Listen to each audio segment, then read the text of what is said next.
Good morning, it's Dr. Manoharan here. I've spent all morning running around. It's my Monday off, running around with the kids. Get to hang out with them on a Monday every fortnight, and it's really awesome. But the problem is, when you're scheduled to do some filming on a Monday as well, you're running late for school. I missed the parent-teacher interview, my first one today, and forgot to feed Sophie at 9 o'clock. So anyway, I'm here, and I'm ready to film, so let's...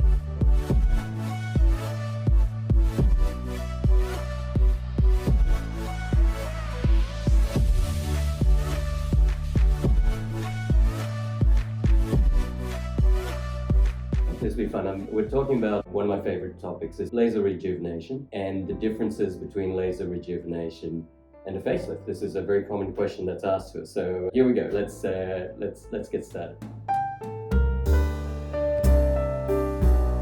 So what you need to understand is there are some people who need a facelift. Okay, so if you desire a tightening, and when you're old enough and you have significant laxity, particularly on the lower face or on the neck area, often non-surgical treatments don't do a very good job. So you often have significant jowling, you'll often have laxity on the neck itself, you'll often see the lower third of the face with marionette lines. These are patients who require a surgical facelift. So a facelift is a broad term. I work in with my plastic surgical colleagues. I don't do the facelifts myself.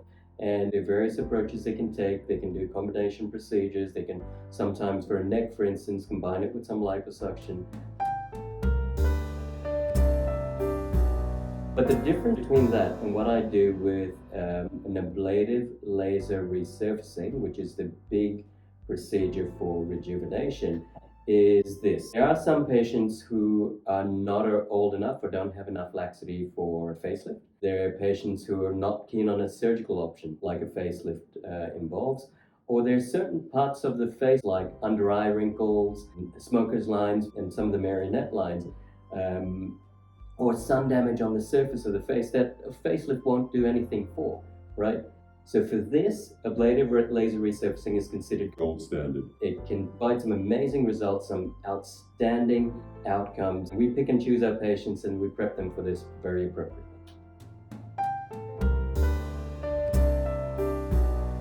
So a common question is, what is ablative laser resurfacing? One of the big classes of lasers. They call ablative lasers. There are two big ones in the market, particularly here in Australia, and one is known as the CO2 laser, and one's an erbium YAG.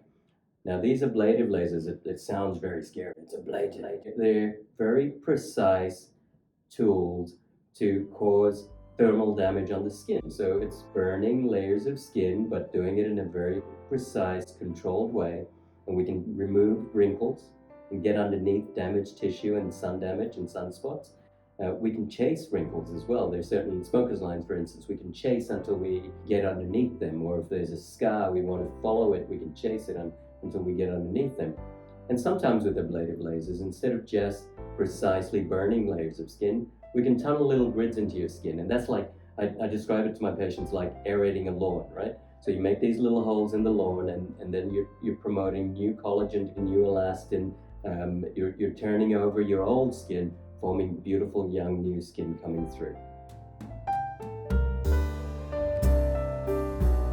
Facelifts and rejuvenation can absolutely be used together. These photos that we're seeing right now, you can see that these are patients who will often have laser with me first, or surgery with my plastic surgical colleague first, and then have laser with me after that. We don't do it at the same procedure, but they work beautifully together, especially for the patients who have laxity and wrinkles, particularly on that lower third of the face. So that's a quick little rundown on the difference between facelifts and laser resurfacing. Laser resurfacing, as you guys know, you guys have been following me or watching me, is really my passion. I love doing it. You get some great outcomes. Patients get some tremendous results.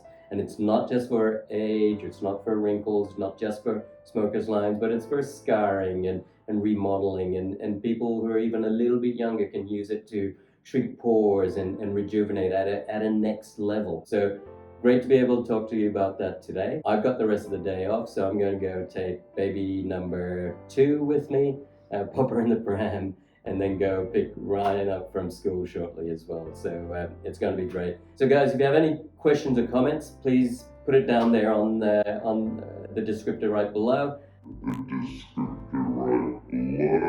I'll answer them personally myself. And if you like this video, you like this channel, like, subscribe, and hit the button right here somewhere. See you next week, guys.